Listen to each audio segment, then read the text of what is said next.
నాయకత్వాన్ని అందరినీ కలుపుకోవాల్సినటువంటి అవసరం ఆయనకు లేదు అని ఈ వేదిక ద్వారా మీ అందరికీ తెలియజేస్తుంది.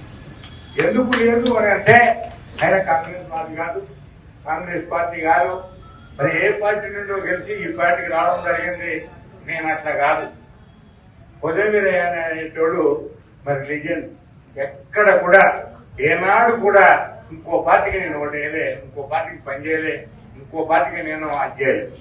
మీరు ఏదైతే మరి కాంగ్రెస్ పార్టీ నన్ను ఇక్కడికి పంపిస్తే ఆ రోజు 11 రోజులలోనే నేను ఎమ్మెల్యేకి గెలిచినాను.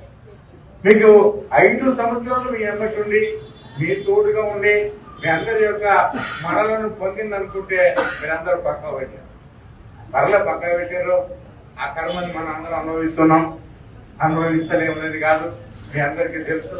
కాబట్టి ఏదున్నా ఏది లేకపోయినా ఆయన రావడం అనేది మన వాళ్ళకి అన్యాయం జరిగింది అనేది నిజం. ఇట్లా ఎలాంటి పురపంచాలు లేవు. ఇక్కడ ఏదో మనం నీతులు చెప్పుకోవాల్సిన అవసరం లేదు. తమ్ముడు చెప్పారు, ఏది కాశీనగర్ మన సున్నం బట్టిలో మీ దాని గురించి మేము ఎంత పోరాడి దాదాపుగా 25-26 లక్షలు పెట్టి మేము తిప్పి మమ్మల్ని ట్రిబ్యునల్ వేసి ఆపుదించడం జరిగిందనే విషయాన్ని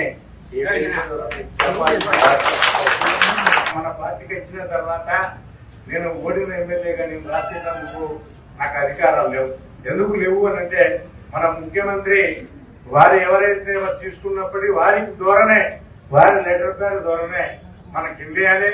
ఆయన కూడా రాసేటప్పుడు మేము సీనియర్ నాయకులం, కాంగ్రెస్ వాదులం, మరి ఇక్కడ కాంగ్రెస్ వాదులు ఎవరున్నారని కూర్చోబెట్టినందుకు అడగాల్సిన బాధ్యత ఇప్పుడు మన దాంట్లో కలిసినటువంటి ఎమ్మెల్యే గారికి ఉందని ఈ సందర్భంగా మీకు చెప్పాలి. ఎందుకంటే ఆయన మమ్మల్ని అడగాలి, ఆయన జాత జాగిరి కాదు కదా, నా జాగిరి కాదు, ఆయన అయ్యే జాగిరి కాదు.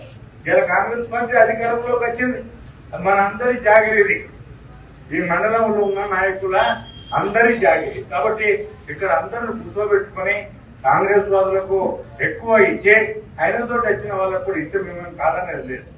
కానీ ఆయన బట్టి వచ్చినటువంటి నాయకులకు మాత్రమే ఇండ్లు అన్ని ఇసుకొని మనందరినీ రోడ్డుల మీద చెప్తే మనం ఊరుకోమో.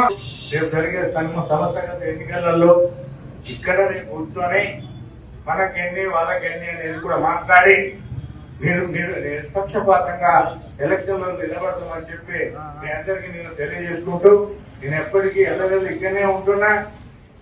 గత ఎలక్షన్లలో కూడా రకరకాల అబద్దాలు చెప్పి మేము మీ దగ్గర అంత 5 సంవత్సరాలు ఉన్నప్పటికీ కూడా ఉండడు అనే మాటని పదే చెప్పి మీకు తప్పుడు సమాచారంతో ఈరోజు మన నియోజకవర్గాన్ని మనం అభివృద్ధి చేసుకునే దాంట్లో మన చేతులతోటే మన కడుపులో మనం మట్టి పోసుకోవడం జరిగిందనే విషయాన్ని మరో మాట మీ అందరికీ తెలియజేసుకుంటూ, ఈ అవకాశం ఇచ్చిన మీ అందరికీ ప్రత్యేక ధన్యవాదాలు తెలియజేసుకుంటూ సెలవు.